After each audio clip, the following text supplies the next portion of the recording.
On est avec Pierre-Olivier Langevin, gestionnaire de portefeuille chez Gestion de portefeuille Médici.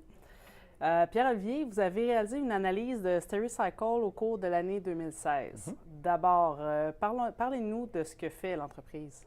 Oui, c'est une entreprise qui fait, en fait, qui collecte les matières résiduelles médicales. Donc, par exemple, mettons un hôpital qui va avoir, que ce soit des restes humains, ils vont faire une chirurgie, par exemple, une liposuction, puis là, ils vont avoir collecté de la graisse. Mais cette entreprise-là a un réseau de camions, puis ils vont aller collecter justement toutes ces matières-là. Ils vont aller collecter, par exemple, les seringues, donc tout ce qui a un lien avec le médical. Des déchets qu'on ne peut pas nécessairement mettre dans les poubelles comme ça. OK? Ça pourrait être dangereux. Alors, Stericycle va collecter ça. C'est une entreprise qui a un gros réseau de camions, qui a des usines justement pour disposer de ces matières-là qui sont assez particulières. Et ils ont sculpté un bon avantage concurrentiel. Moi, je prends toujours l'exemple, par exemple, quand je passais les journaux quand j'étais jeune. Quand vous passez les journaux, si vous avez un parcours de 40 clients, bien, c'était très efficace. T'sais, vous marchez d'une maison à l'autre, puis vous pouvez faire toute votre collecte très rapidement, passer tous vos journaux très rapidement. Si vous avez une distance très longue entre vos maisons, puis vous avez juste 10 clients, bien là, c'était beaucoup d'efforts pour pas un gros salaire. Alors, Stericycle, c'est la même chose. Ils ont un parcours qui est très, très dense. Ils ont beaucoup de relations avec les hôpitaux. Ça fait en sorte que c'est une entreprise très profitable. Vous mentionnez que Stericycle s'éparpille dans des activités non stratégiques. Pouvez-vous préciser? Oui, c'est qu'en fait, Stericycle, c'est une société qui a cru énormément. Chaque année, ils faisaient peut-être une trentaine d'acquisitions et ils ont fait ça pendant très longtemps. À cause de ça, ils ont eu une très bonne croissance. Mais maintenant, aux États-Unis, il n'y a plus autant de cibles d'acquisition et donc l'entreprise a décidé d'aller dans des nouvelles avenues de croissance. Par exemple, ils se sont mis ils ont acheté une entreprise qui s'appelle Shred-it. Shred-it, c'est une entreprise qui fait la destruction du papier. Alors là encore, c'est un peu différent. Les usines de traitement sont différentes. Les camions de collecte de déchets peuvent être différents de ceux qui sont utilisés pour les hôpitaux.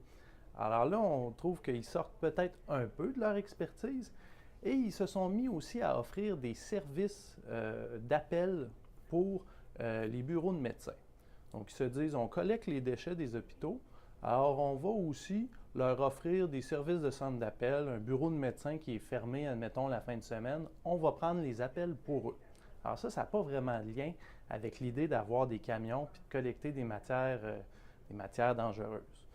Donc, on trouve qu'ils s'aventurent un peu dans des avenues qui ne devraient pas s'aventurer. Et pourquoi les dirigeants mettent de l'avant ce genre de plan de match qui, visiblement, semble sortir de ses activités de base? Oui, ça, c'est une bonne question. Il faut toujours chercher, quand on évalue une entreprise, la motivation des dirigeants. Dernièrement, le PDG de l'entreprise a été changé. Donc, c'est un nouveau PDG. Mais il y avait déjà des initiatives de diversification avant que ce PDG-là change. Lorsqu'on regarde le plan de rémunération de l'entreprise, on se rend compte qu'ils sont rémunérés sur la croissance du bénéfice avant impôts, dépréciation, amortissement, donc le EBITDA. Ce que ça fait en sorte, c'est que ça les amène à viser beaucoup de croissance pour l'entreprise. Ils vont le faire en émettant des actions, ils vont le faire en prenant de la dette. Et je pense que c'est des dirigeants qui n'ont pas accepté que l'entreprise devenait relativement mature.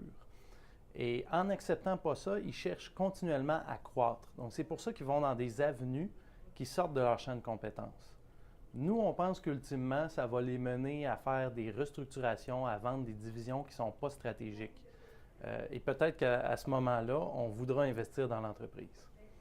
On en comprend donc que Médici n'investit pas dans cette entreprise. Non, définitivement pas, mais comme on a expliqué au début, l'entreprise a des avantages concurrentiels dans son créneau, qui est vraiment la collecte de matières d'hôpitaux, donc la collecte de déchets très spécialisés. Si l'entreprise fait un refocus sur ces activités-là, puis ça peut prendre du temps, là, ça peut prendre 3 ans, 4 ans, mais le jour où ça va arriver, on va être intéressé de la regarder de plus près, cette entreprise-là. Mais pour l'instant, on passe. Pierre-Olivier Langevin, merci. Merci.